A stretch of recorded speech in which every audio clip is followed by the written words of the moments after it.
Hello and welcome everyone. This is Tacco Movie Talks. It is the month of October, so to keep it in the spirit of Halloween, we are doing spooky movies all month long, and I am brought to you here with two very special guests. One you may know well, and that is Big Chungus. Say hello to the fans. Hey.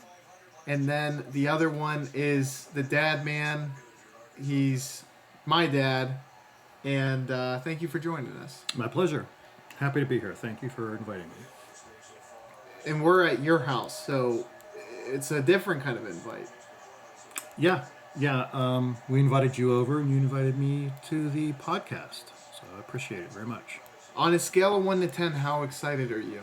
I love movies. I'll talk about them all day. So I really like doing this.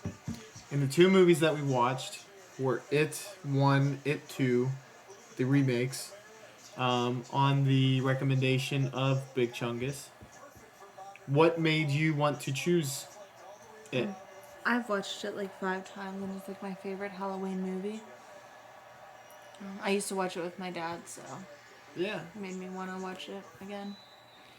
Dad, you obviously you like horror. I love horror movies, yes. And, I saw the original It 1 and It 2.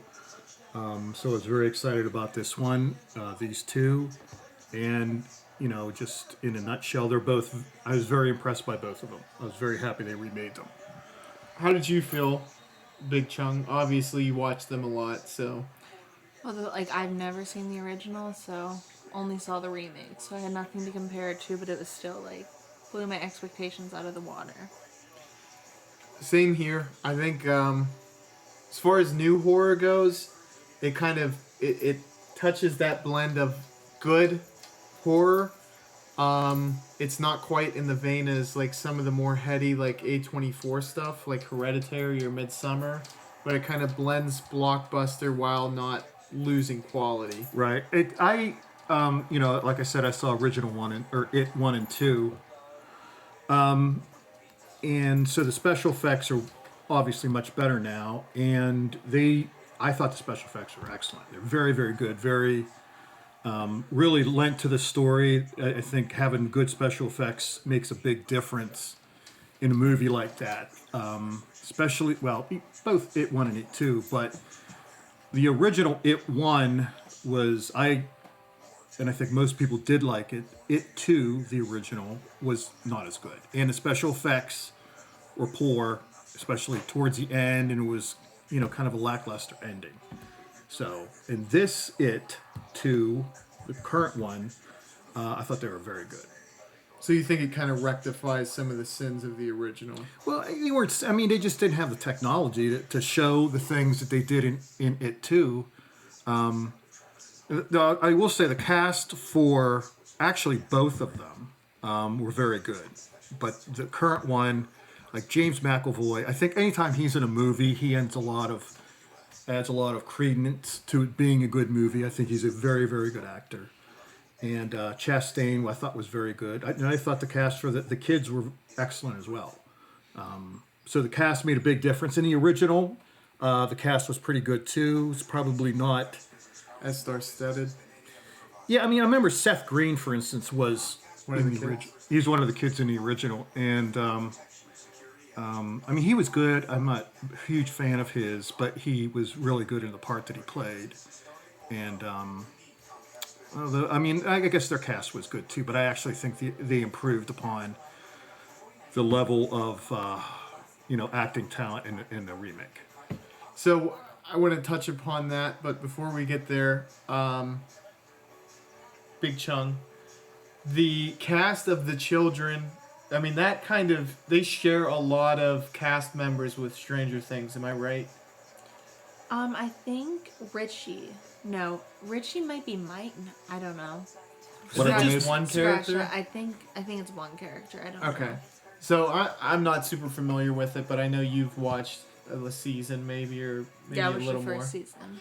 So, and I think when it was originally coming out, I thought it was trying to capitalize on the success of Stranger Things.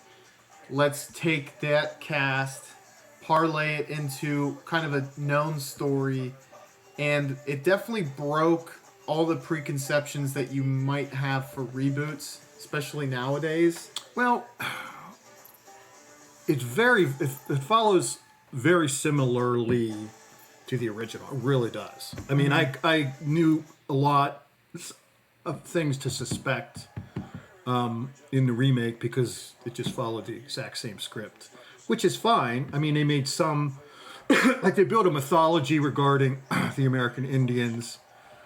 And that I don't believe is in It Too. It Too was Do they a go letdown. into any of the historical, like, lore of it? No, not that I recall. So I haven't seen the original in a while. I thought, it was just. I mean, there was a clown, and it was a perfect. And I can't remember the actor who played. He's a fairly well-known actor, and he was excellent. I believe it's Tim Curry. Tim Curry, you're right. He was very, very good. I mean, he actually was the star of that.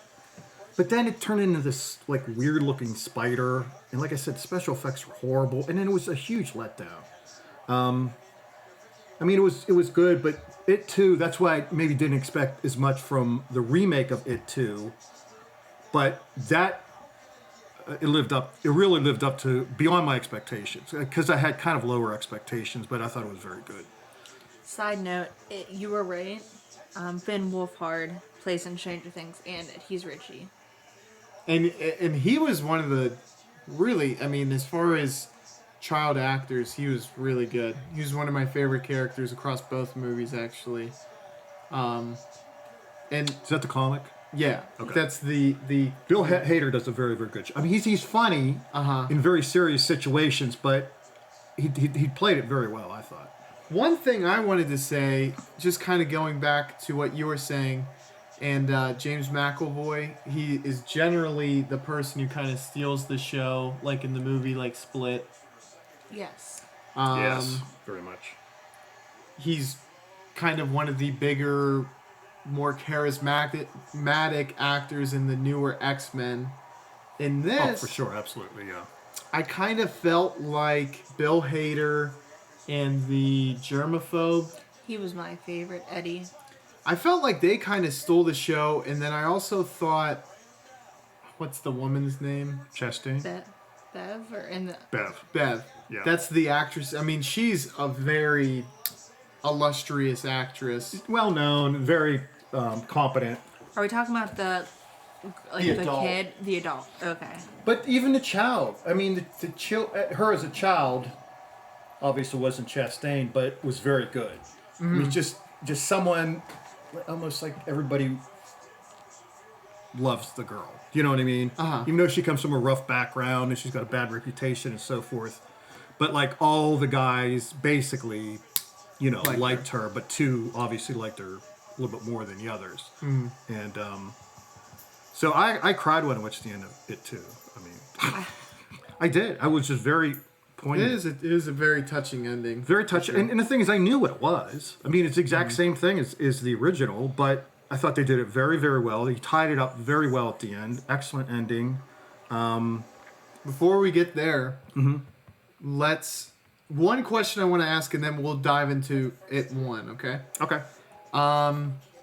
So both of you, obviously, you have differing backgrounds as far as the franchises that you've seen. But as far as the big baddies in the horror pantheon, where does Pennywise kind of place for you? Am I in the top 5? I was going to say the same thing. He is horrifying. New Pennywise, even? So not a combination of... I guess there's two different separate characters, though very, very similar. Tim Curry did an excellent job. Very, very good. But the new one was very, very good too. And the special effects helped him a great deal. But some of the anything voices he that had. was- yes.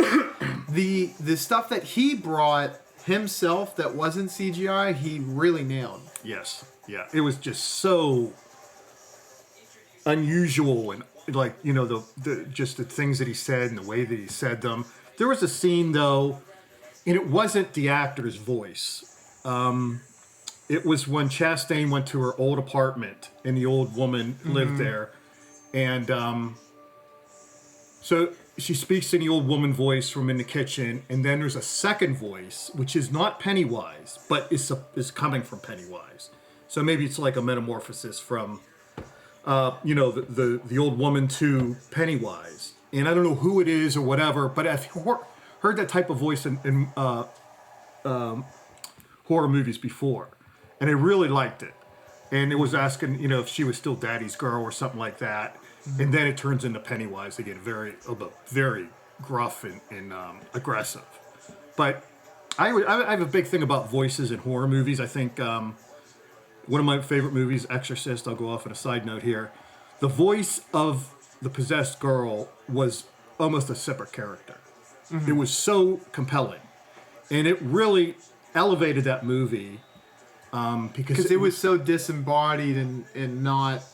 I mean, there's nothing like that voice. Although it was a real person who did it, and we spoke about like what that person went through in order to do that voice.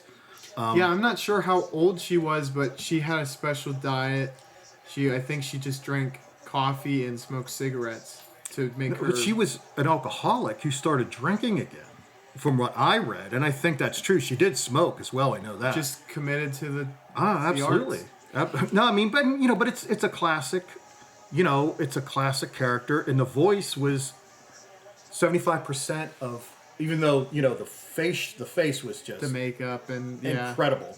And another thing, and we can transition afterwards, but just an Exorcist fact, and we will be covering it more extensively for an episode in the future, just a forewarning. But there is a scene in which the priest is listening to something with earbuds, and the director, William Peter Blatty, I believe his name is, shoots a gun off to get a reaction and almost caused a fight between the actor and him. Oh, I did not know that. Because he's like, I'm an actor. I don't need that. Yeah, exactly. You have to scare me to death to get a reaction. I think I agree with both of you. I think Pennywise is in my top 5.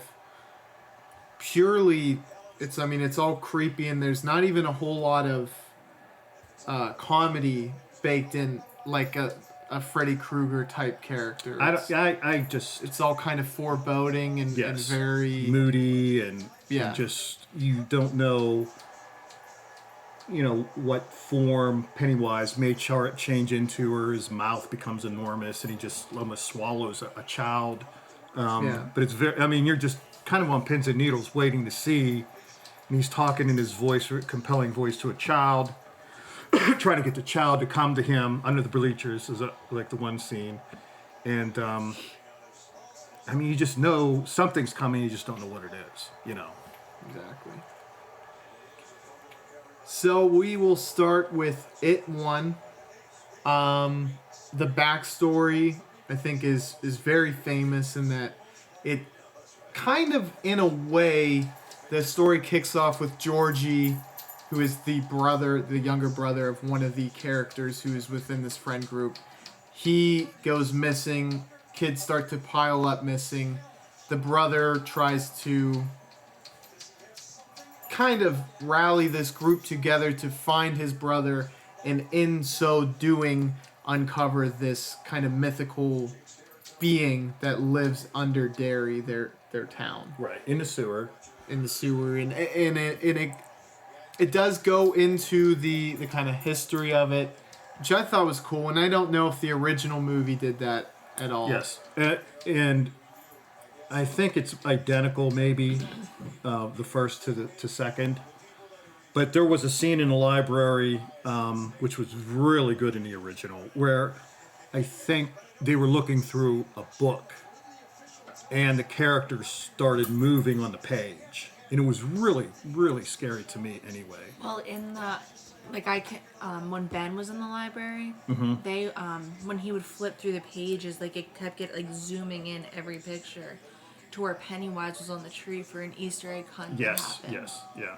So that's maybe that's like what was- they tried to remake, just Yes. not doing it the same. It's the exact same way. But I mean, they used some special effects. It was very well done.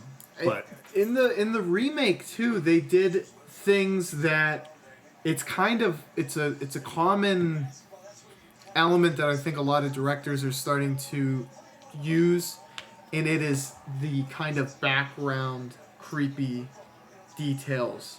That library scene, the librarian it's a little unclear, but you can see her kind of staring at him like in a really creepy way. yeah, And there's a lot of Easter eggs apparently in this movie where Pennywise is in scenes that people kind of found out like years after the fact. oh,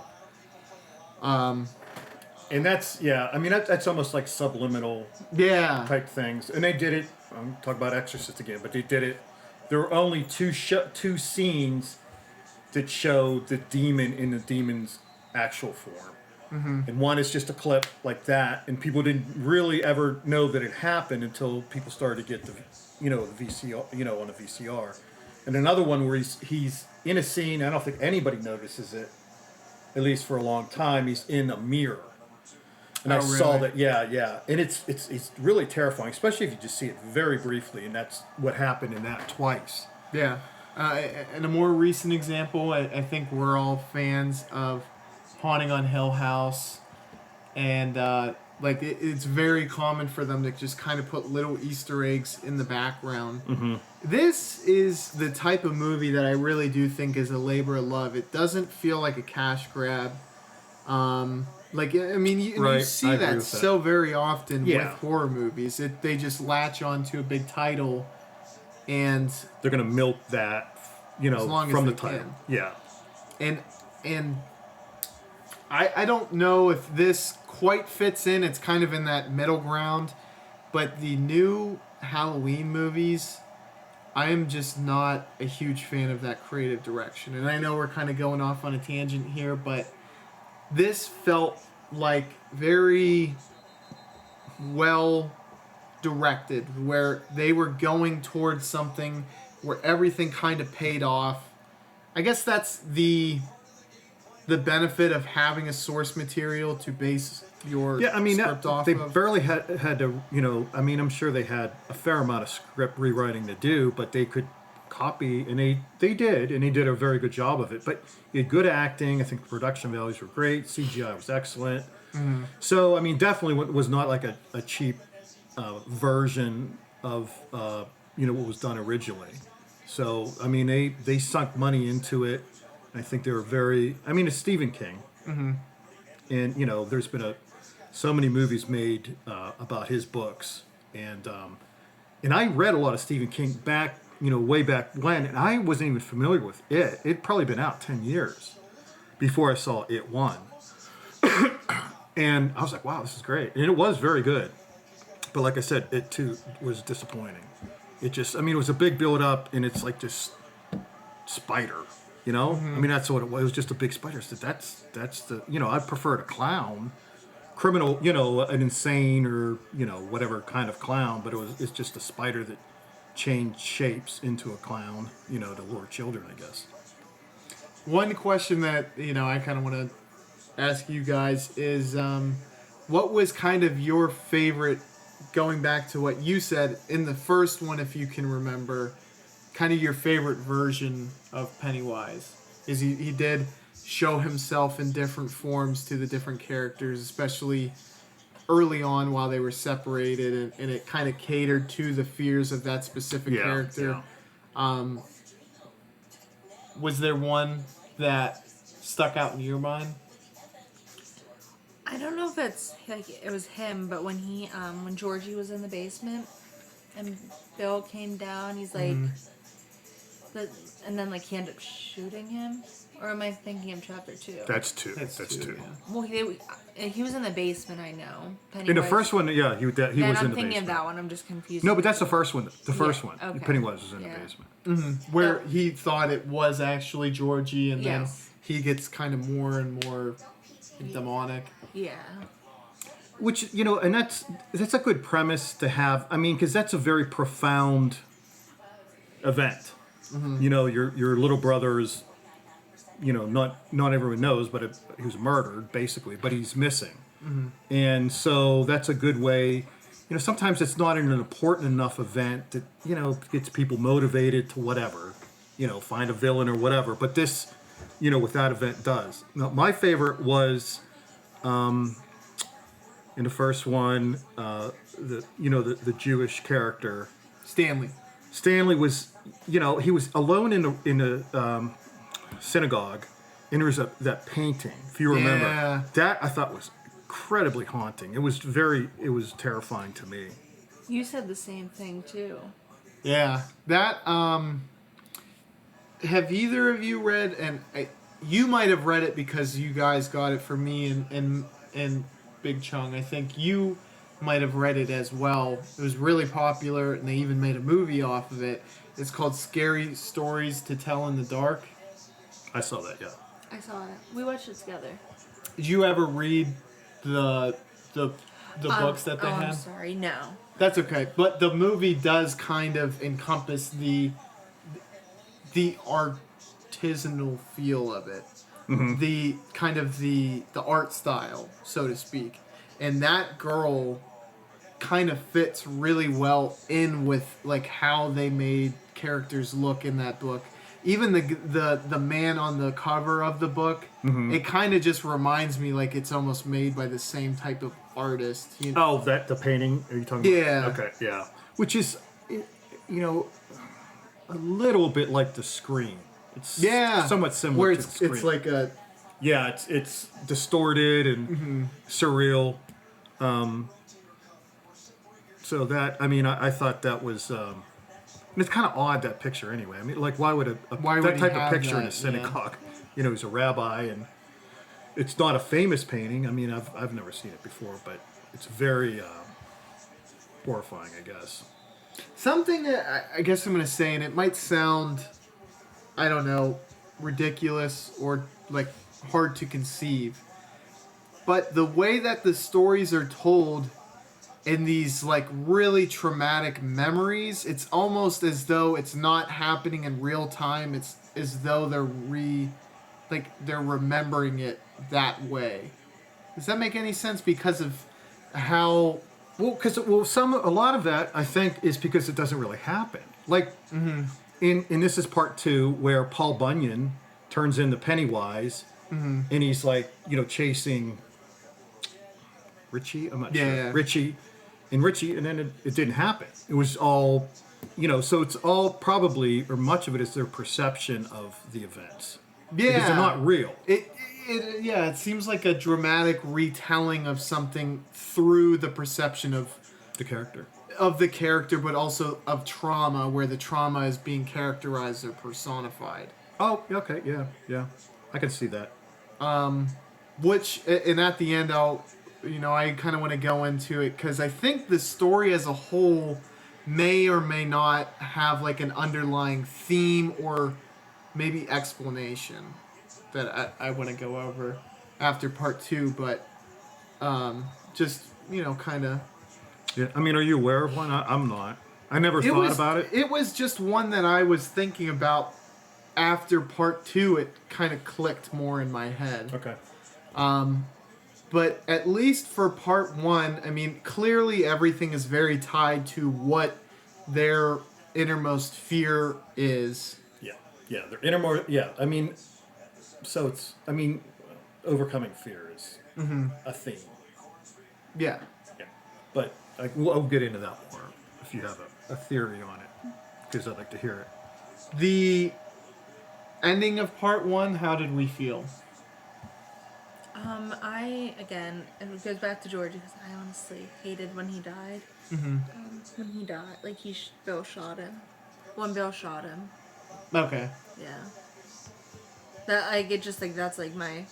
the most... It's not my favorite, but it's like my most... Oh, no. What did you think of the ending of part 1? Oh, I don't know. Did you like it? Well, it was almost... it's a standalone. you don't even have to have a part 2 with that, to be honest.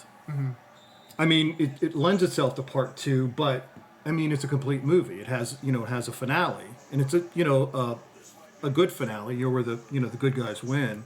So I mean, the ending I thought was very good.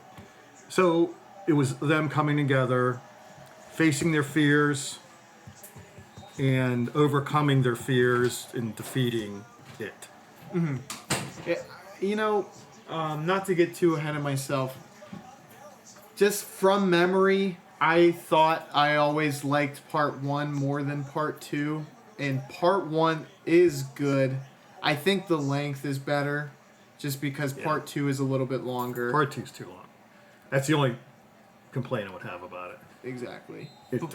But I do think the ending wasn't bad for part 1, but I do think the ending for part 2 was better. Oh, absolutely, yeah, sure. It's true resolution, where part 1 is like almost partial resolution. Yeah, and part of that is, I think, because they are setting up Part 2, yeah. for part 2. And it's like, we'll come back. Right. Basically. I mean, it's not like part 2 is not a true sequel. It's just the second part of this entire story. Yeah. It's not. I mean, it's not your classic sequel. It's like The Hobbit was done in 2 movies, 3, which was too much. But yeah, but that was all. All 3 movies are the complete Hobbit. And well, so is Lord of the Rings, but that's with 3 separate books. Yeah, I mean, Lord of the Rings is slightly different because the story comes to a well, I actually can't remember Lord of the Rings too well. The end? No, like each movie no, does it? Or is it just a continuation, really? Yeah, it's a continuation. I mean, there is some transition, basically, between the first to the second and the second to the third. So it's 3, it's a beginning, middle, of end of a very long story. The Fellowship is them, going... The Two Towers was about Saruman, basically, even though, the quest to destroy the ring was still going on.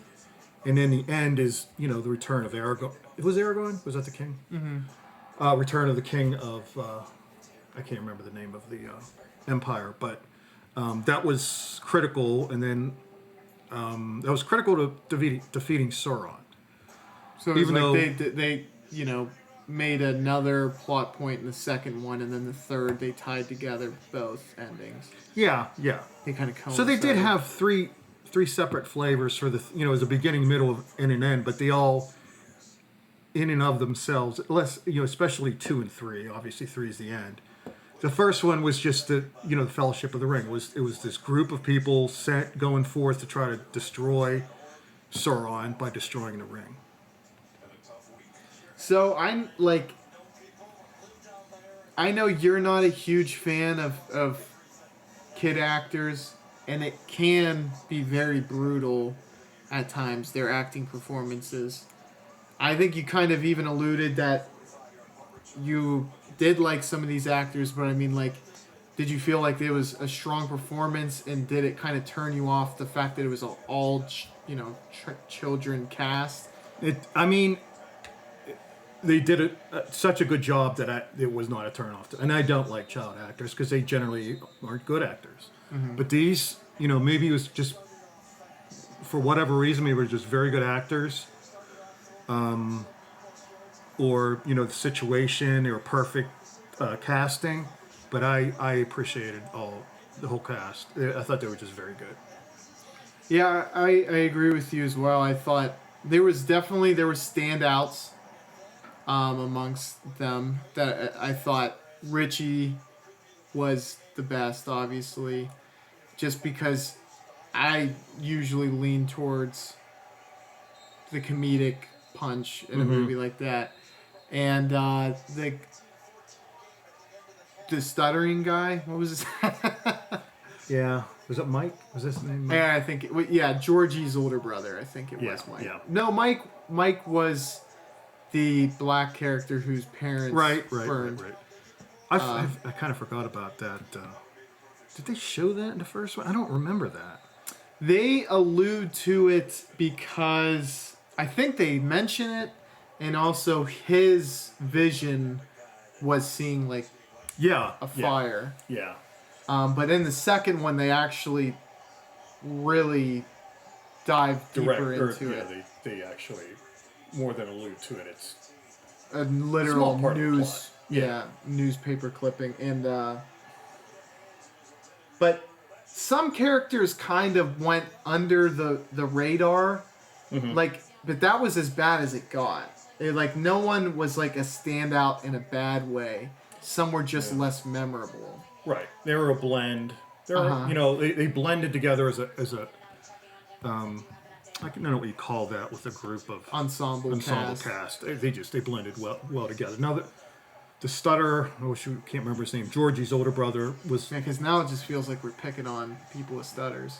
no, I mean, there actually was a plot line in 2 that they didn't, or in 2 the original they didn't do in 2 the remake. What's that? There was a plot line that they didn't do. They did in the original part 2, not in the other part 2. It was that the stutterer's wife came to Derry. Is everything okay?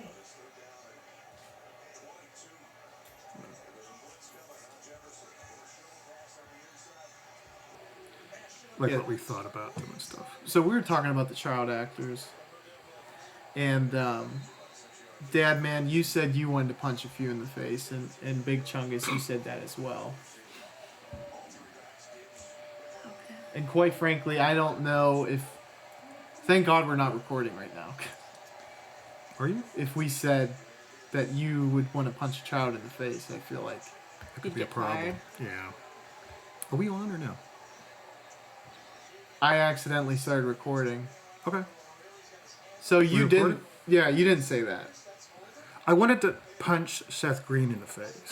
I did. I hate him. I'm sorry to say, he was the Richie. He was Richie in the original. And So he was Seth trying Green. to probably crack a lot of. Yeah, he's more creatively good than acting good. Probably, yeah. So I like Robot Chicken. I don't know if you're familiar with Robot Chicken. No, I'm not. You've seen it though, right? Yeah, it's I think cutting edge humor. He's somewhat involved with Family Guy. I think. He may be. I don't know. Oh, I thought it was a movie. Robot Chicken? Yeah. No, it's a. That's on Adult. You ever Adult watch Adult Swim? They use actual toys as the characters. in a stop action. Yes, stop motion. Kind of like Don't Hug Me, I'm Scared. Like that, but they are people in costumes. In that. Other people. Okay. I didn't No, know. no. In Robot Chicken, they have like, if you were to take one of my like wrestling action figures. That's what I thought. Don't Hug. I didn't know they were dressed up. Or maybe I'm misremembering. Well, they do a lot of different stuff in that. So they probably do stop motion at some point. I think one thing we were saying, no one really stood out as bad in the first one. Did you like the child actors? I did, yeah. Loved Eddie. Eddie was my favorite. Yeah, and it was kind of like, from 1 to 2, maybe the only one that I kind of felt any differently was Ben, and he did have a huge change. See, I liked Ben as a child, didn't like him as an adult. I'm in the same boat. I liked them both ways. I like to see that he. I don't Went like from that sexy fat actors child- in my movies. In fact, But But he was. I know what you're saying. But he was a ugly different is kind better. He was a different kind of. Architect. Shut up. No, he was. Was he an architect? He was an architect. Yeah. Yeah. You wanted him to be Better. good looking. I did, but Yeah. I just didn't understand his and Bev's relationship because they said they didn't remember a lot about their childhood in chapter 2, right? Mm-hmm. And like when he was like drowning in sand and she was drowning in blood, he's like, "I love you." Like You haven't spoke. Like, do you really love your junior high crush? Sometimes there's a real imprint from a chubby kid who doesn't fit in, and then the cute girl, his first and he approval. pines after her, and he wrote that thing That's for her, Yes. Okay. and that's a And I key think he part. kind like, in a weird way, his whole life was to finally impress her. Yeah. Like, I Then think I that's feel like, bad for. Like, I think Well, I feel yeah. bad in that way. Then. yeah, because Bev doesn't she- even know he wrote the poem until.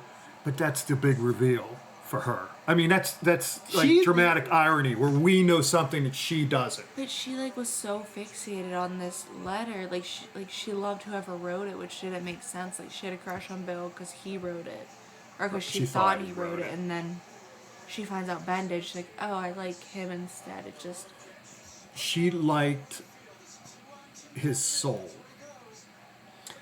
That's I Because kinda that's tossed him what that very short little postcard was his expression from his soul to vulnerable. her. He was being vulnerable, and yeah, I guess that kind of alludes to what the discussion we had previously, where it was like, at least she didn't just like either one for their looks.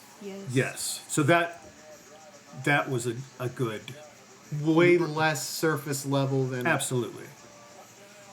And quite frankly, Big Chungus, I'm a little perturbed you didn't write me a poem like that. You wrote me a poem though. And it was Bad. yes. I can imagine. Roses are red.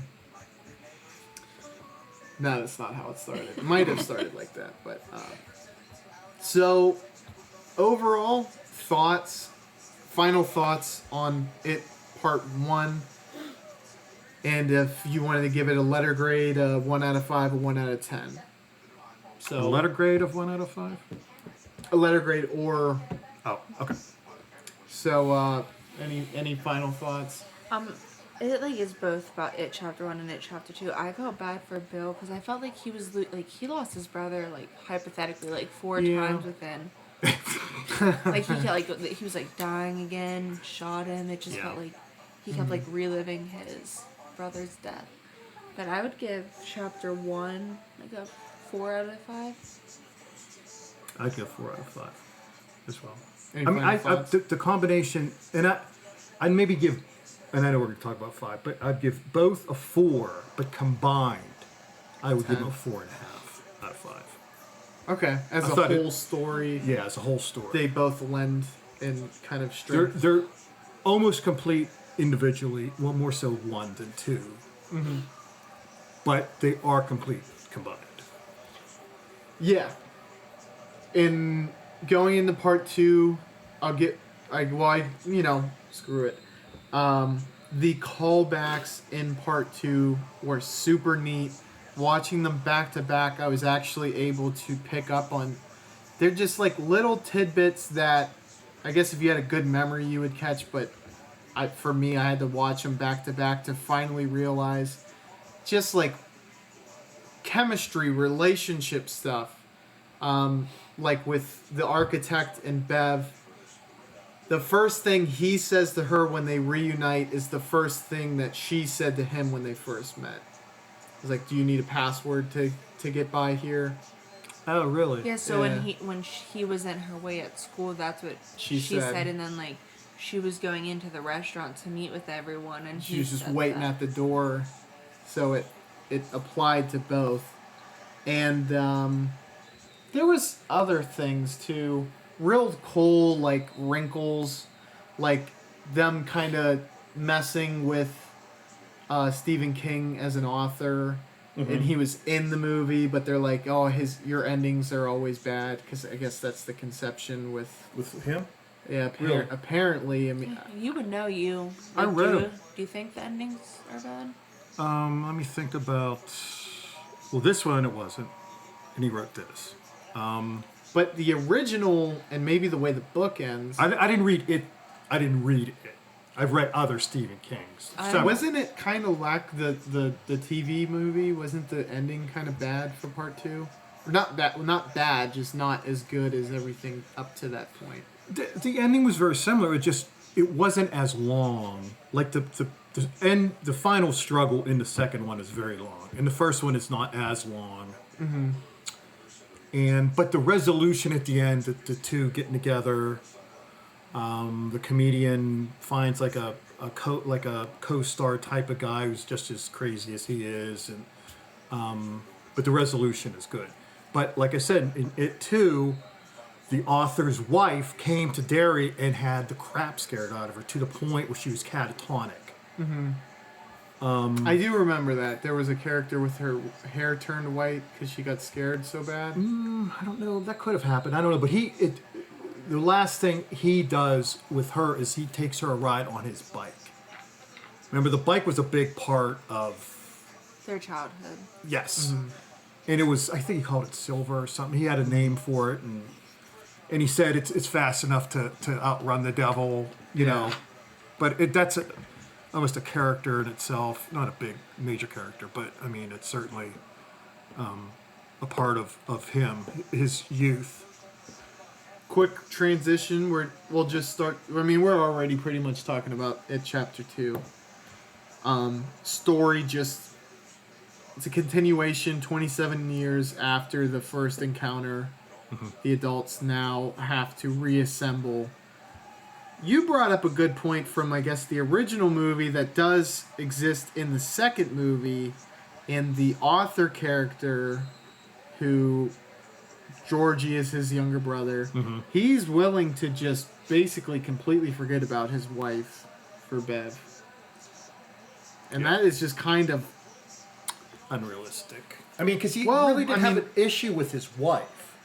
I mean, they had a little small scuffle.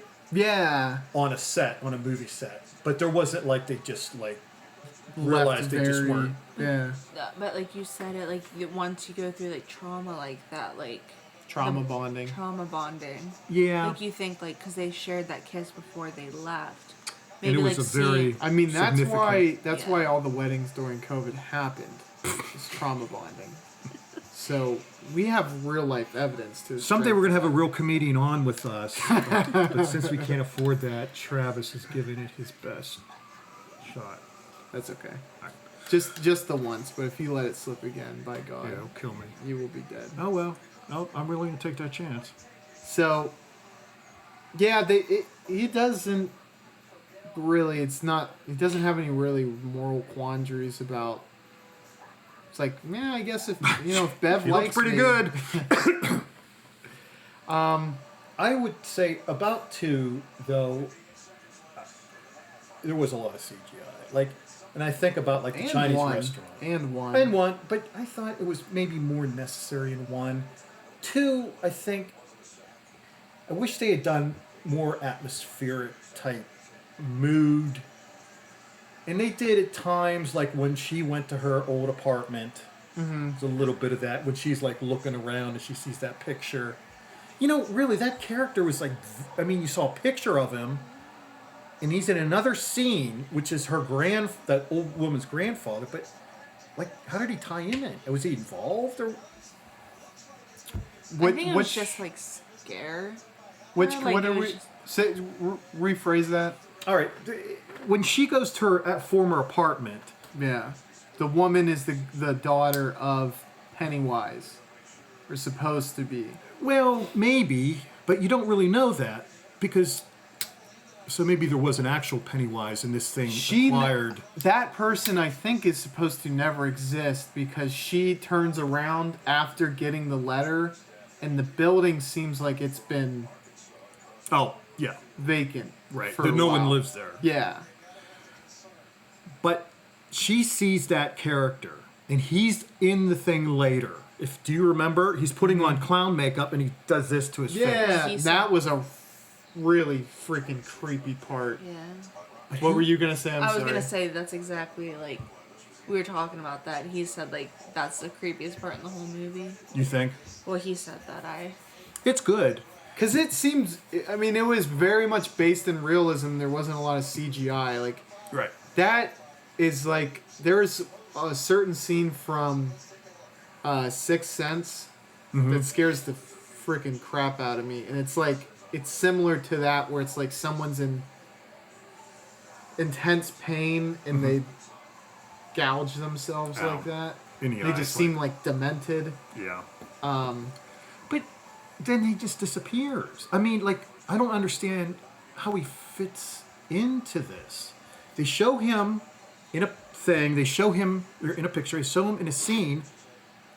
Like, who is he? I mean, He's the eater of that's worlds. the one of the physical embodiments of Pennywise. Okay. All right. It's actually, you kind of bring up a good point because I think a lot of people overlooked that, and I think we did as well. Yeah. But it seems like it's an actual person that fits that is Pennywise, but is also part human too. Like I don't know. Pennywise have actually been a real person that it Kind of took on as possessed or emulates or something, because they say he's a mimic. It's a mimic. Yeah. So he'll, like, he sees something, he can be a stone or he can be whatever, basically. Yeah. I think that is right, that it was maybe a real person. But I never really, I never put too much thought into it, but it does seem like it was always evil. That clown was always evil. But it is millions of years old. Yeah, like Mike said, right? Yeah. Yeah, And this whatever Native Americans happened upon him, try to defeat them, but couldn't, but didn't in the end. the part that is because it's traveling circus, right? It leads you to think that this entity came into the town, but it seems like it's been locked in that location to Derry, so it's not something that so much came in. Maybe that's to point to the kind of transient nature of it going dormant for times and then it goes away? reactivating. Yeah, where it's like it's coming into town because it's time to feed again. Does that make sense? I'm just talking but about its as home to is why. Derry. The home. Yeah, like it never actually goes anywhere else. It just goes away in the sense that it's like our hometown, the traveling It's like circus. a locust in a way. Well, that's even what they. They said that. Yeah. Or they don't call it locust. They call it the other name. What is it? Cicada. Cicada. Okay. So, if you could get that right next time. I knew I'd have to study my bugs before this, but I didn't have time. Yeah, I don't want to get too hung up on it because I can't think of an honest explanation. It's not explained. It's not. And I don't think it's intentionally left to be unexplained. I just think they didn't do it, in my opinion. Because I think it's something that can easily be just overlooked. Yeah. Because it wasn't that relevant. I mean, we're kind of really taking a deep dive in this movie and look at it like scenes and so forth. But that character stuck out to me. Well, I guess my only guess would be that a clown came to town, and it was, and this is kind of something that's interesting to talk about in general, is that clowns used to actually, like kids actually used to like clowns. Whereas today, I think more often than not, kids hate clowns. But I think it saw it as a way to draw people in, and then as the tide kind of shifted, used it as like one of its foremost mimics. So he's been able to use it in both ways, and that's why it's his most common skin. Or form. Yeah, exactly. Well, I just had a thought when you're in the middle of that. It'll come back to me. But Well, did you notice I was talking to Tacco, and the beginning of the movie where the two guys won that prize and like he gave it to the little girl. yes. She's actually the child under the bleachers that got killed. Oh. She had that birthmark, and like after rewatching it a second time, I'm like, that's the same girl. When I first saw the birthmark, I thought, you know how kids will get like things on their face? That's what I thought. I'm like, That's what I thought too. That's what I thought it was. I mean, that is kind of a really odd looking birthmark. Kind of Yeah, because it rare. almost seems to have eyes in it. It was really bright. Yeah, that too. I mean, it looked like, it was painted on. I mean, that's nitpicking, but I think they might have done that purposefully. I'm not sure. Just so it kind of might have seemed like, oh, I thought that was face paint. And then later on it is addressed in the script where that is how Pennywise lures her in, calls her nickname and says, I'll blow off your birthmark. Mm-hmm.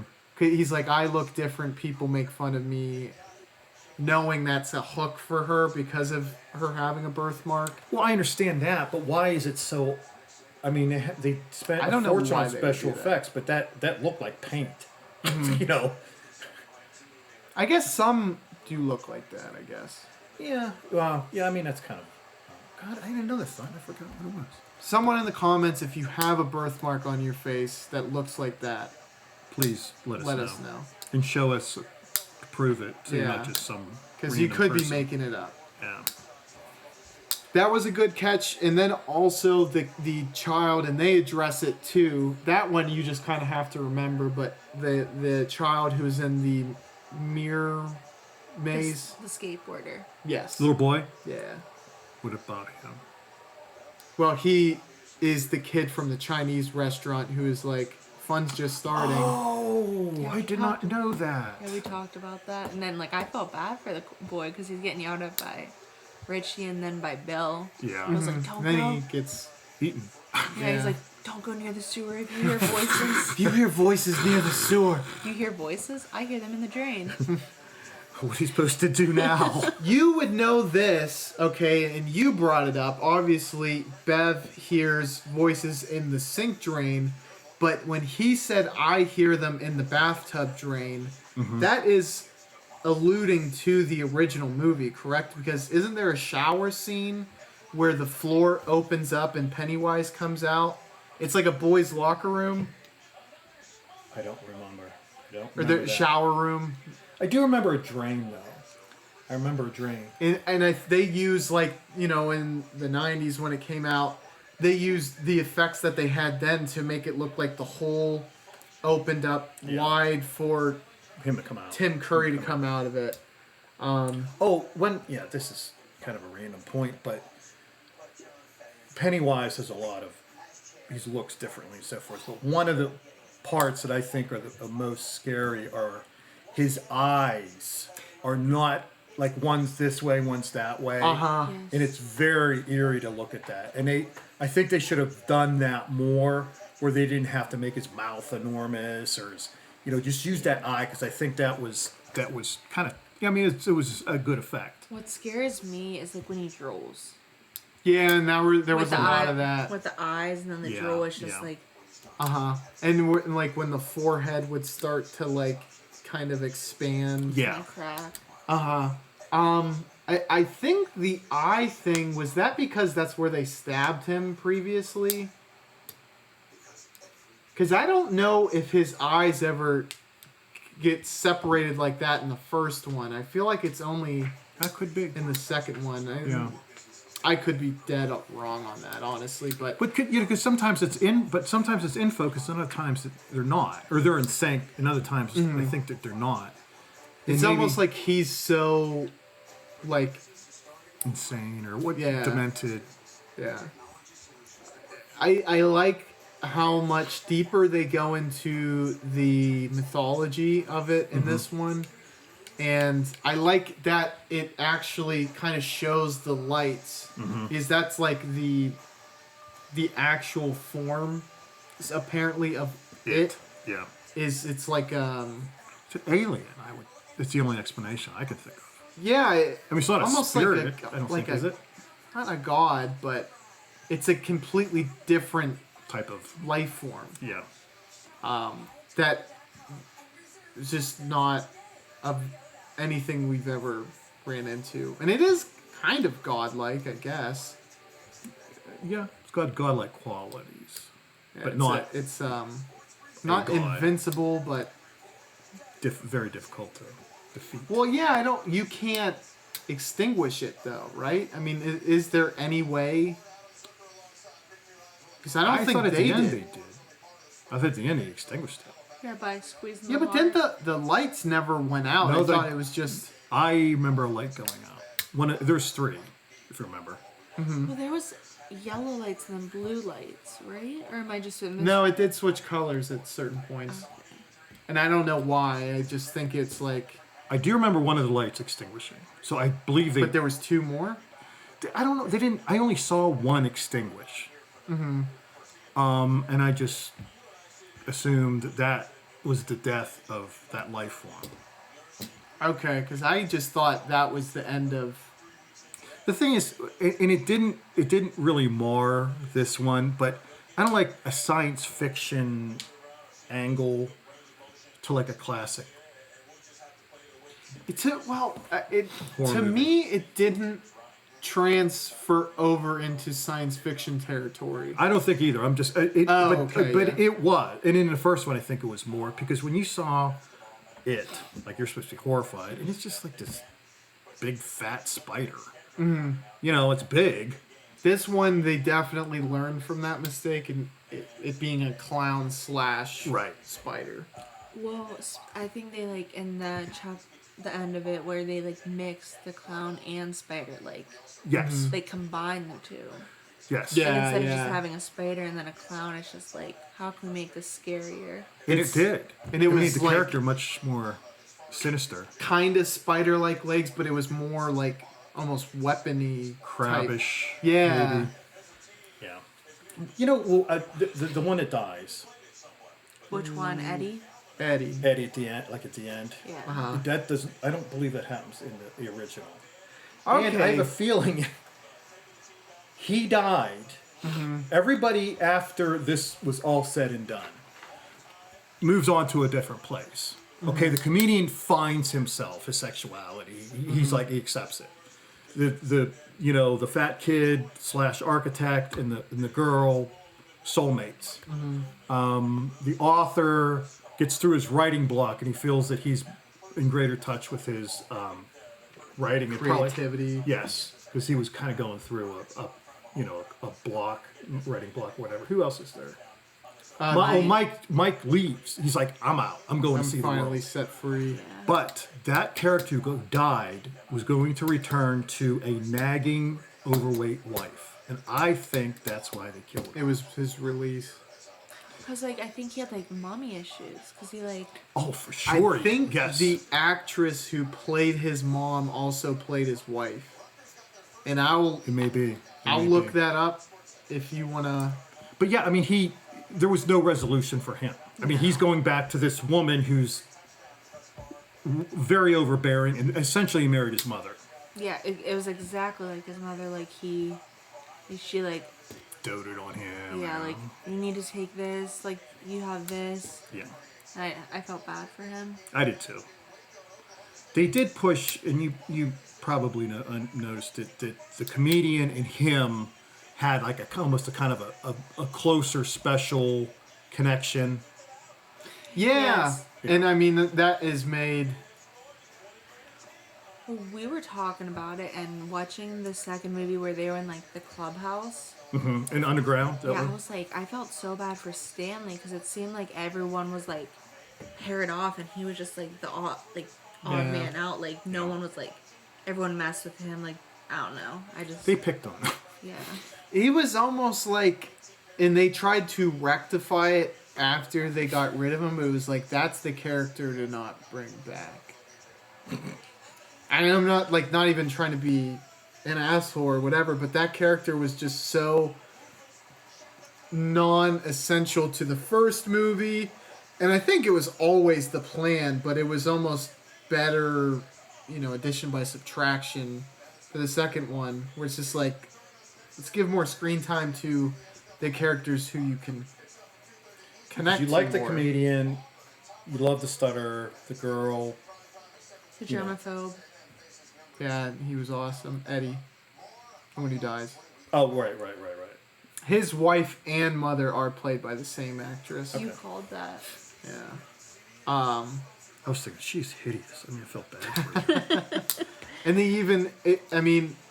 and it's super duper intentional because she's calling him. He's in the car, and he says, "I love you, Mom," accidentally. After She said, what?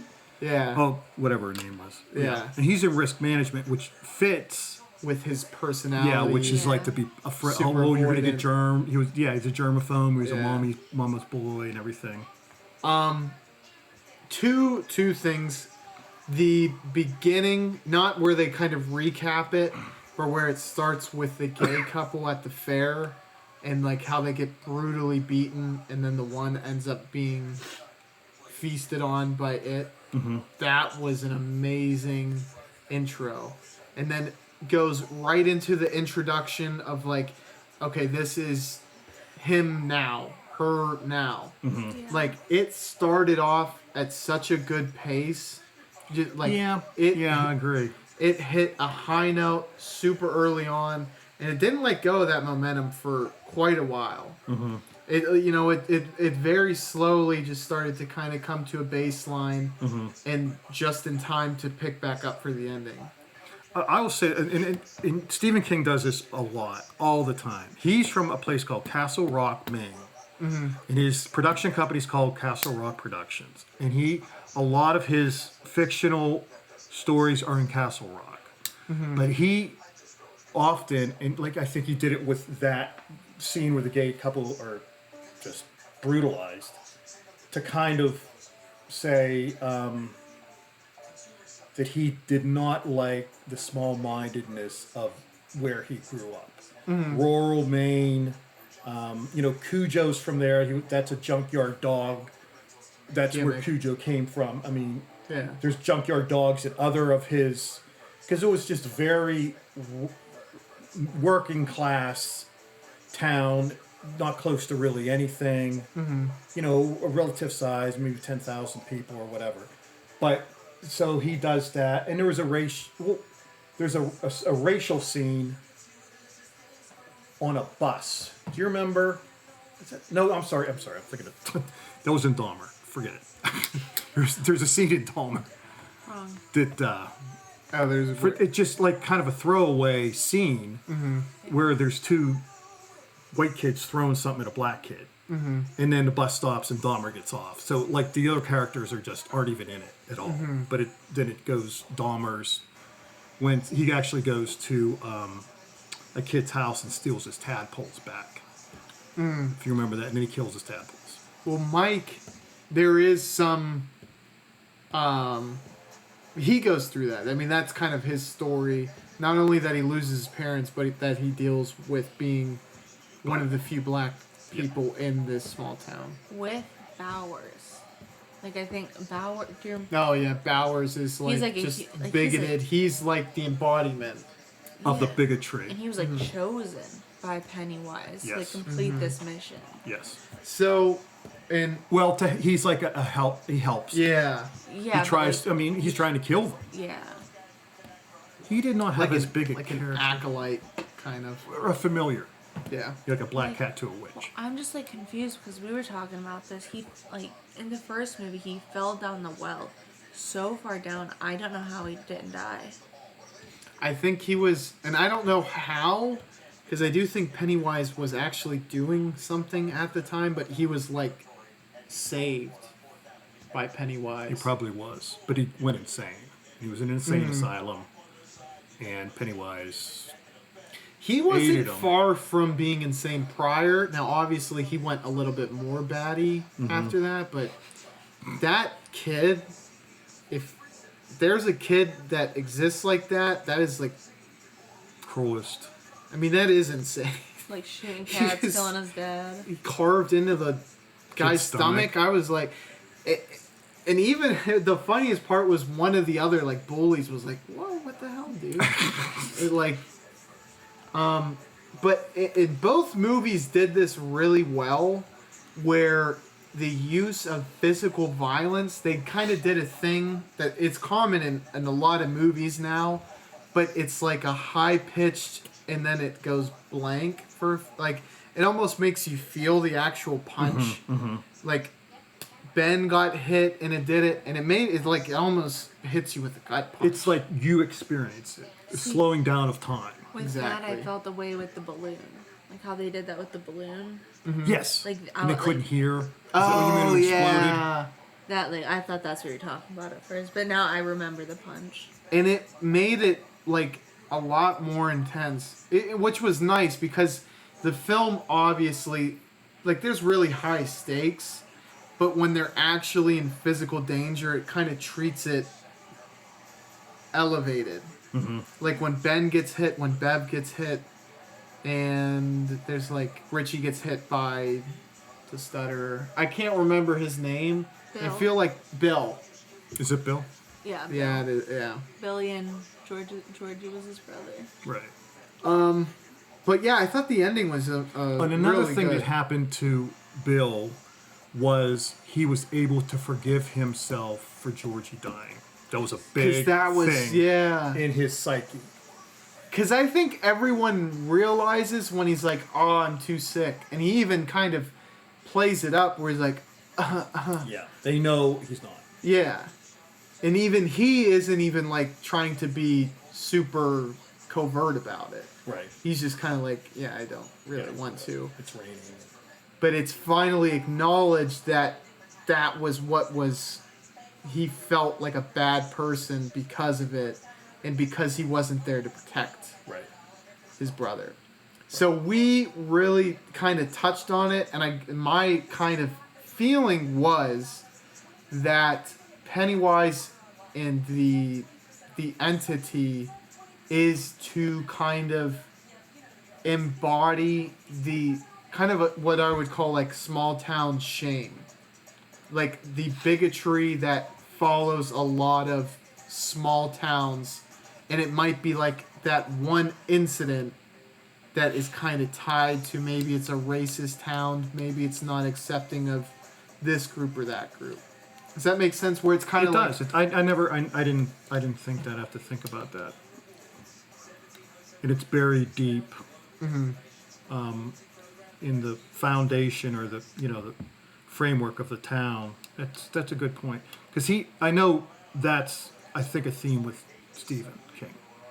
He's a very liberal person. I'm not nothing against that, but he explores those earlier not stereotypes, but in the 50s, 60s, 70s, whenever he was growing up, that there was bigotry and gays were not accepted or beaten or ostracized. So that could very well be an impetus of the whole thing. yeah. I guess it's like it's the town's identity, and that's why they're like, yeah, it dates back historically. It's like ever since this town was a town. But I guess that's Native Americans, and that's where they get tied in, like the brutalization of Native Americans, where it's like even a town that maybe isn't bigotry, it's like it's like the constitution of not our nation, but any town, any place where we settled is kind of written in the blood of others, and that there are many victims that fall by the wayside throughout history. Yeah, and that's the foundation or the origin of these towns. Another thing, and maybe this isn't it's not complicated, but they always say they float. Is it just because it's in the water? They float down. They say that a lot, and you saw it a lot. In the first one, they talked about it a lot. The second one, it is definitely there. They always say we float down here. Is that generally what they say? Yeah, they all float, and Is that a dead and body it's floating? even a big. Yeah, I mean, it could be from a scary perspective, but I do think it's because the being. There's something to that where I just don't know if that's like where it actually is. You know what I mean? It's almost like those bodies are ascending to an actual being. Do you know what I mean? Oh, like he's I incorporating their. Yeah, yeah. Like it's becoming part of, because if the lights are the actual physical embodiment of it, that's like the actual core of it. how would it eat? Okay, but if you want to take like a science fiction like detailed route, that could just be a portal to where an actual thing is. I don't think that. As though it's like almost like a tentacle where it's like, okay, we touched down here, we need to feed, and it kind of gets, it's like almost like a feeding tube. Like, you know, I don't think so, but I mean it's it's just a theory. right. But also, like, would those lights actually need to eat? How would it eat? Does it just absorb it? Maybe like absorbs the souls. I kind of think that's what it is. Yeah. And then it becomes a part of the lights. Because when the dead lights, it's like they were kind of all surrounding it in the first movie. Just tons of bodies kind of revolving around the lights. Yeah. And I think that's how it feeds. Like, it takes your soul to almost fuel the fire, so to speak. Yeah. Can I ask you guys a question? It just confuses me. It's like not important. Who did you vote for in 2016? No, I'm just kidding. How much do you weigh? What's your favorite color? So with those kids, like in the first, like end of the first movie, they hugged and said goodbye, right? Mm-hmm. And then we all knew Bev was leaving. But like in the second one, like they say they don't remember. Like, did they stop being friends? Did all of them move away? Do you think, or like why don't you think they stayed friends? Yeah, that's a good point. Because I mean, Because I don't think they all moved. Yeah, I think she was the only one. I just think the group didn't stick together. In my mind. And So it's they like, still went to the same school and. but when they remember each other, like I mean, they graduated from high school together. I get the biggest thing is like I mean you have That's a very, very good point. I mean, you just don't think you about have it. best friends in middle school and they do tend Fade to away. change Yeah. in high school. And you're still friendly in high school, but it's just like But your last memory of him isn't when you Yeah. were in 8th grade. It's, it's like, oh, remember, yeah, he, in senior year, whatever, Well, I mean, yeah, maybe it was just that was such an intense memory that it kind of completely Blocked out all though. Yeah, like there wasn't nothing, everything paled in comparison to. Also, like a cool thing, and then 2 questions, but it seemed like all of the problems that existed in their lives in part 2 only came into vision after they were called back. Well, okay, the girl We only has an see her. abusive. I mean, in the first one, he's abusive. Well, you know that. That was going to be one of my questions actually. And she married her father. And that makes sense. And this might just be my weird brain just looking at this in a weird way. But to me, because she seems so surprised and it seemed like such a change that he wasn't like that. But her being called back, it's almost like it changed him in her life. Does that make any sense at all? it does, but he That might have like- just been for the audience to be 'cause surprised. they were telling, he's like I don't know why you lied to me, like you cheated on me like before. Yeah. Like saying like she cheated, like she's cheating again. The thing is, I have a feeling that she did it. She did cheat. Way no, that she did not. But he perceives that he's that kind of guy. Yeah. Because Like she abusive talked to husbands are someone. always assume you're cheating and stuff like that. Yeah. And because of the fact that she's a very, very sympathetic character. Yeah. So you think of her with a lot of virtue. You don't think of her as a cheater. Mm-hmm. Other than, well, she just wants to get away from an abusive man. She's just had it, and that's it. She puts her ring down. Yeah, I guess that. Yeah. I guess that the history of their relationship is alluded to. So, yeah, it does seem like he's always been like that. Yeah. So that exists, and I guess Eddie's problem is his marrying his mom. Mm-hmm. So I guess what I said is a little bit off base, but Still very entertaining. in a bizarre, stupid kind of way. Yeah, I just Well, one thing I do want to bring up, because this wasn't discussed in the second, but it was in the first, is his inhaler was fake. That was in fake. the first one. In the first one. He was a hypochondriac because of his mother. Yeah. So they That's gave him really that. bad for you, by the way, to take an inhaler. But it wasn't a real inhaler. It was an inhaler, but it didn't have the actual stuff in it. Yeah. It didn't. It wasn't. She just was to the point where he's just like, yeah, he's got asthma. Here, take this. So do you think it was like his brain was just used to him and like thought it helped him, so he continued to use the inhaler? Yes. Like a gazebo. Yeah, a gazebo. Yeah, Well, what was that? Did they mention the word gazebo? What the hell was Yeah, that he's like- about? What did he say to his mom? He got mixed up. Someone said you're taking placebos. Oh. And he I thought he said yeah, gazebo. gazebos. Okay. This is bullshit. These are gazebos. Which was one of the funniest parts of the whole thing. Still say it to this day. Yeah, exactly. Yeah, I guess what I said didn't quite make a whole lot of sense. At least with like their problems. Encapsulate it real quick. I can't. I'm not sure. It seemed like their issues only came to the surface because of the callback. Well, it was In a way, it did. either cause of the call or at the time of the call.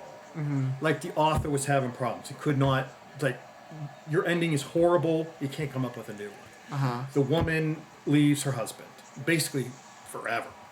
No, Mike, not really. Mike stuck around. He never left Derry. In a way, it's like and it's very common in horror, the original sin, where it's like you're paying for the sins of your town. They can't quite shake where they came from. Yeah. It's always with them. That's that goes to Friday the 13th. That goes to Nightmare on Elm Street. Whether it be their parents or just like the people who were at the camp, or you know what I'm saying. Well, and I want to mention, because I always like the original Nightmare on Elm Street. I think there's parts of it that are super creepy. Which we will be watching Yeah. Yes. in this month. But the original sin in that is a good one, where The They- janitor. well, Freddy was a real person, and he was being tried. He got off, and then the parents killed him. Home justice, or what do they call Vigilante. it? Yeah. That one is awesome. The backstory to that is absolutely tremendous, and that is one of the reasons why the remake wasn't as terrible as some people say. First of all, Robert Englund is like nearly impossible to He's replace. too campy too. I mean, I he think wasn't he's in the first, but he became. Yeah, became that. visually he looks great as Freddy. Yeah. But the person who played him in the remake, I like. He's Rorschach in Yes. in He the hell is you that can't movie called? The Watchmen. The Watchmen.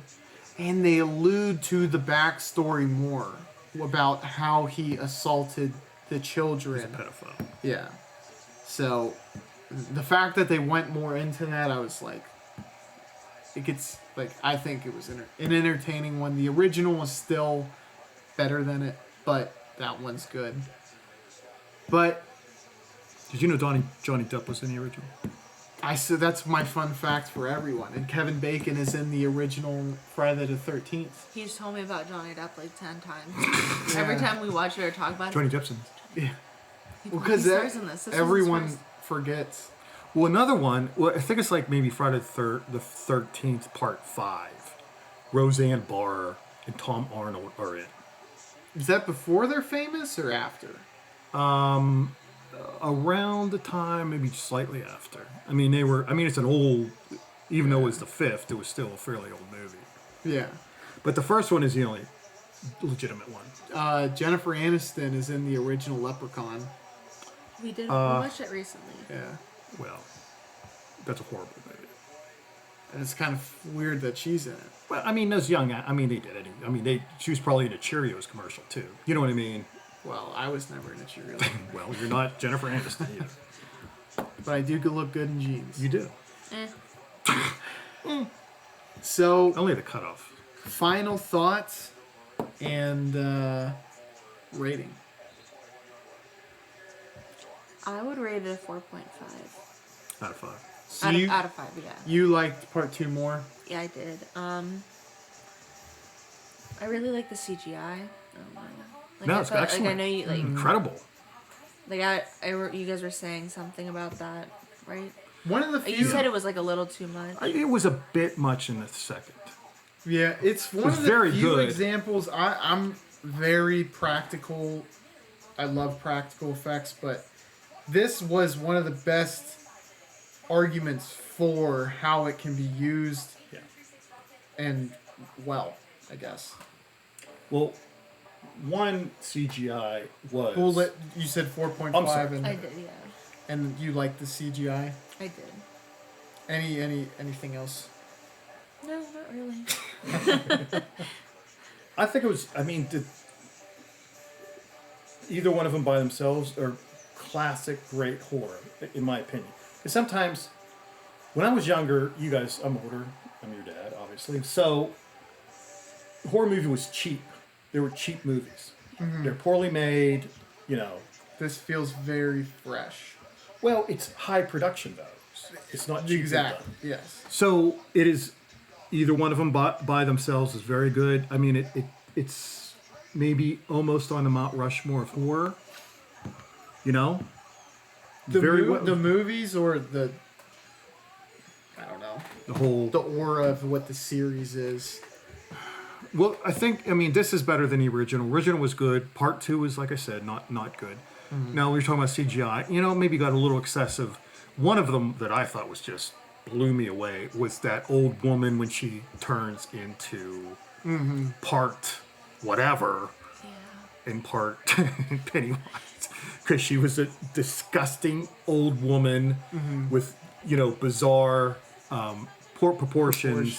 And That one maybe was tremendous. that was sometimes it's like he's a spider, it was cool, I get it, and it was. But something like that to me is more horrifying when it's a more human-like form, and it's a caricature of they're great movies. They really are. Maybe when we put 2 together, like as we will this month, maybe the best 2 combined. Yeah, that will be kind of interesting to give it the litmus test as we go through some classic horror movies. For me, both were 3.5s. I thought, which very good. You know what I mean? That's a 7 though. For me, like a 7's not 5 great. is average, 6 is good, 7's very good, 8 is great, 9 is like damn 9. near perfect. 9 is Inception. 9 is rhyme. Not 9 is but what? 9 is like there's literally just one intangible thing missing that it From perfection. isn't. Yeah, and then 2001, is A Space it's a Odyssey. 5 for me. No, it's not a 5. 2001? 5 out of 5? Yes, Yeah, yes. 5. Oh yeah.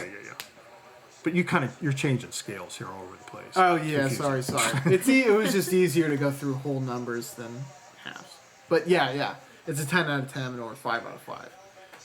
7, both were 7. Before I rewatched them, I liked the first one more, and I'm not sure. I think maybe the humor, but after watching them more recently, the second one wins the day for me. I think it's better, They're better actors. and There's more I thought the- factors too, like yeah, you get the best scenes from the kids. You get the adults. All the adult stuff, yeah. And, And McAvoy's great. Chastain is great. Bill Hader is great. Yes. You brought up a good point, and I think you'd have to come in with a really good game plan if they would have went a different direction where it's like, let's make this let's not just swear, okay, and that'd be kind of the difference between part 1 and part 2, but let's make this a very dark movie where as they've aged, their fears have evolved. This one, it did in a way, but it was still kind of using the same techniques for the scare itself. Yeah. Does that make sense? Where it's like, get to like some existential shit that's just gonna that everyone is like, that is freaking horrifying. You know what I mean? Yes. But at that point, you're kind of getting into a territory where it's like, It's a whole different. yeah. And how do we come up with something that's just gonna like people are gonna be absolutely shaken to their core? Like the excess blood, and like, you know, the fat kid as an adult is going into this quicksand, and she's in a thing of blood. Well, he mentions that and we don't realize it in the first one. It's not brought up, but he's claustrophobic. Oh. Wait, if he's claustrophobic, why was he in that locker? To hide. I mean, I know, Yeah, but he feared that. Oh, he feared the... And more than, okay. yeah. And he was probably claustrophobic because he got Stuck in a locker. Yeah. Okay. Yeah, That makes sense. They cover a lot of details pretty well. I guess the only thing, but it's thought-provoking, is how does the clown figure in? And if I was a writer, what I would want to do is tie that old-timey circus clown into the story. The origin of Pennywise. Well, can I make... They might... It Chapter 3. Yes. That's what I'm saying. Oh, I'm sorry. If I'm a writer, that's where I want to go with No, that. I agree with that. I mean, I think maybe you have more clown perspective or clown, you know, because you can get pretty dark with it. I agree, and it's going to be set in like maybe 1800s, maybe early 1900s. Like, I think you could, like, the man turns into Pennywise. the monster. Yep. That'd be pretty good. That's where my money would go. 'Cause When does it come out? You said it's come out soon? It said 2022 to 2023. Yeah, that's, So it's probably going to be next year. Or Yeah. the year after. They might delay it. yeah. I would imagine next Halloween. Yeah. But there's some great stuff coming out this year. Really. The Smile, that Smile does not look bad. Have you seen it? There's a movie called Smile. Oh, I heard it was good. Well, there is a really, really, really cool scene where someone's in a car and someone's outside the car. You can only see like their hands and they're like knocking, and the person doesn't notice anyone's there until they knock, and she turns this way, and a head swings down like it's been cut from the the person standing there, and his head just swings down, and it's terrifying. You're not expecting it at all. Yeah. I thought that would be kind of like a Blumhouse low rent type movie, but I've heard really good reviews. Oh, really? Okay. Yeah. What were you gonna say? I was going to say, have you heard anything about Don't Worry, Darling? Because I do want to watch that. People are saying it's pretty good, but a lot of people are biasing their opinion, I guess. It's got political undertones. Well, I mean, everything does these days. But Olivia Wilde, I guess, whatever her involvement is, she's something. I don't know. she's the director. She's the director. Former actress, now director. That's what I thought. That sounds familiar. But there's a guy named Jordan Peterson, and the main character, which is played by Chris Pine, you've seen, is based on Jordan Peterson, and he's a clinical psychologist. And I don't know. He's not controversial really, but he seems to have a lot of sympathy for. Did you ever hear of incels? Yes. Okay, for them, Wow. disaffected white now. So I thought all of it stemmed from the Shia LaBeouf thing. That's what I thought. But there's like this huge, like, you're not on social Controversy. media, are you? That like- You go ahead, you know more about he it than me. couldn't make it into the movie, and she kind of painted it like you didn't quit, you were fired.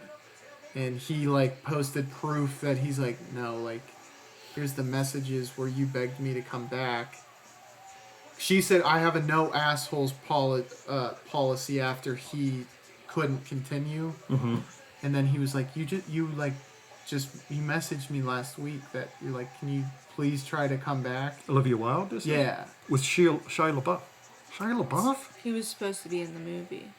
He's like Well, he was in some stuff, but he's kind of making a Compound. reemergence. Yeah. okay. I mean, he's trying to think what I've seen him in. I thought he was good. Transformers. Very famous from Transformers, but he was yeah. in Fury. Yeah. He's doing a movie with a very famous kind of auteur about a famous priest instead of this. He was also, it was called Disturbia. Yeah, he was in that. That was a good one. But Dahmer's out. I want to watch that once I can. I started. Did you start it? Yeah, we got 2. Yeah, 2 or 3. How got is it one. so far? It's scary. He's creepy spooky. as fuck. Yeah. That actor. I mean, he's disturbed. He's got like The kind of a Dahmer weird. story gets so overlooked for how fucking creepy it is. He was Evan a cannibal. Evan Peters plays him Yeah, perfectly. yeah. The way he looks, the way he acts. Like, He's- it's just like he's this creepy Just creepy. actor that like, can like embody like anything scary. People say they have demons. It's like, you don't have Dahmer demons, though. Where he would just get blackout and he's like, I want to hear your heart stop beating, No, I want to eat your heart. and then I want to keep you in my fridge. Well, he drilled a hole Into someone's head. because he wanted him to be a zombie A that would waking, live, but living to zombie. have no desire to Needs, leave. yeah. Yeah. That's disgusting. Sorry, I did that. You know, he just never got the I mean, combination. tried. He's trying something new. Pro tip: cannibals don't like tattoos, so That's a Dahmer Dahmer reference. piece of wisdom. Is that Yeah. right? Yep. That's why I got my first tattoo. So there you go. Proof positive. Yeah, so next week, Hellraiser's coming out next week. Ooh. So we can maybe do that if you... Thank God. I mean, you've heard me. I've said this for 10 years. That is a story that Reboot needs that. to be done well. They did... There's an enormous mythology behind it because I read the Disciples of Blood, Something like that, yeah.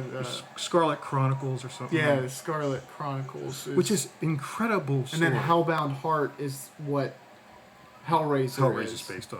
Yeah. But Scarlet Gospels, that's what it's called. Yeah.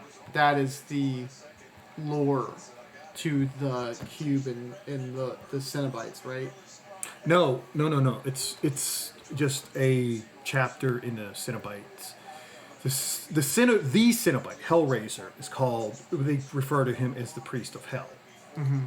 He wants to become Satan in that Scarlet Gospels. That sounds freaking good. Yeah, you're the reader of us, so you need to read Read that. that and explain it to me. Yeah, just whisper in my ear. Do me a storyboard, draw it out, pictures, puppets. They almost tainted the name of Hellraiser, and I think the only saving grace was the fact that no one went to see And time. Right. 4, 5, 6, 7, 8. I They saw just- the most recent, not the one they're making now, and it's pretty bad. But They would the ending take was cool. trashed plots and slap the Hellraiser name on it. Yeah, And, it's like put them in a uniform. Let's go. We'll make a movie. Mm-hmm.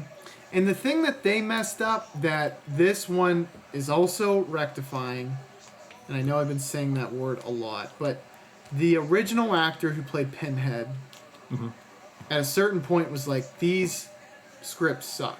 I'm not putting my name on this. And then they got a different guy. It's like, you should have went a different direction instead of it's like when the WWF did This Is Fake Diesel, or they didn't call him Fake Diesel, but This Is Diesel, and then they used Glenn Jacobs instead of Kevin Nash. It's like everyone's like, What? you're he isn't. bastardizing Pinhead. Yeah. You need to not. Pinhead had a do very that. very distinct. I mean, and it wasn't. It was just these dark eyes and a sneer. And this one, I guess, true to the book, is it's more of a sexually, what do they call it, androgynous? Okay. Yeah. Yeah, because I guess, Androgynous character. yeah, because it's like they transcend. Sex. Yeah. Gender.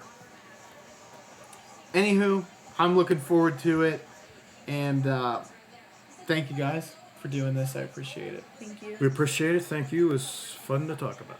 Alrighty, and that's all for us. Also, link to Spotify down below if you want to listen to this, but Just placing this listen at, to it. yeah, placing it at the end of the video isn't the best place. But thank you for listening, and be sure to like and subscribe, and we will catch you Next time. on the flippity flip. Bye, y'all.